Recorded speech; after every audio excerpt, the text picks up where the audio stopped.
नागरिकांच्या मनामनातील आवाज, नाशिक आवाज.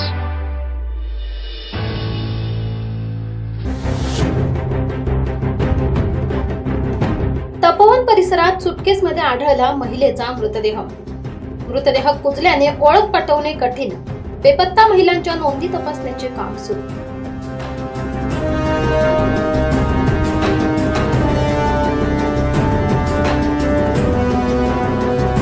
नाशिकच्या शांततेला पुन्हा एकदा गुन्हेगारीचे गालबोट लागले आहे.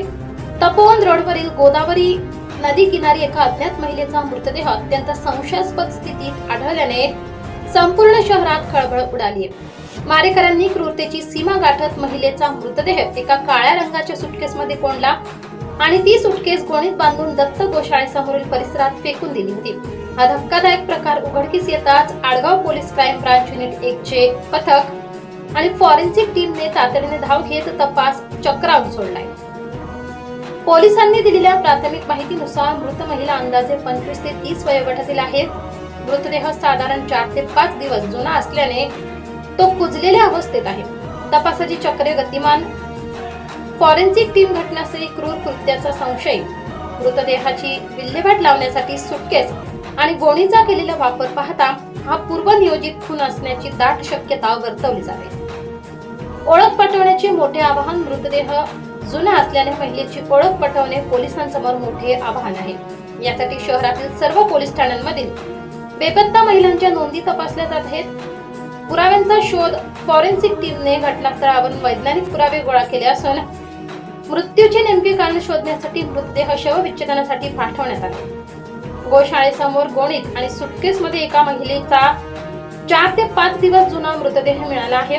घटनेची गांभीर्य लक्षात घेऊन आडगाव पोलीस आणि क्राईम ब्रांचचे पथक वेगाने तपास करत आहेत.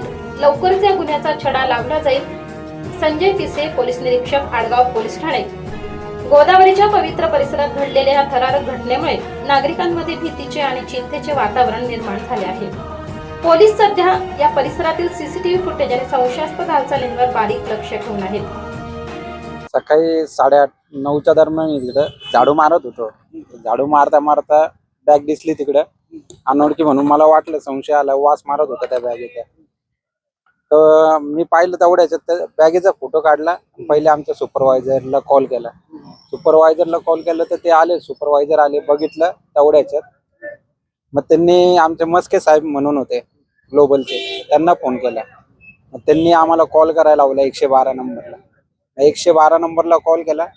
तितक्यात मग डिपार्टमेंटवाले आले. काय होती ते तरी कम से कम बॅग आहे ना, ते बॅग होती. बॅग मध्ये गोणी मधून आहे ना बांधून ठेवलेली होती. सुटकेस महिला होती. 38 ते 40 वय साधारण. कोणी खोलली? नाही, ते ऑटोमॅटिक निशाणी होती. त्रिशूळ होता राईट हँडला. या बाजूला बांगडी होती वगैरे. हा, जखमा वगैरे काही दिसले का? जखमा नाही. दगड टाकले, असं डोकं चिमलेलं होतं असं. हा, आणि आळ्या लागलेल्या होत्या पूर्ण. पूर्ण किडे पडलेले. तुमचं नाव? सतीश कैलास घोडून दे. काय करतो तुम्ही? मी ग्लोबलला झाडू साफसफाई कर्मचारी. आज सकाळी 9 ते 10च्या दरम्यान सफाई कामगार जे आहे त्यांनी डायल 112ला कॉल केला. एक बॅग आहे, त्याच्यामधून स्मेल येत आहे. त्याच्यावरून आमचे बीट मार्शल या ठिकाणी आली. त्यांनी चेक केलं की एक्झॅक्ट काय आहे.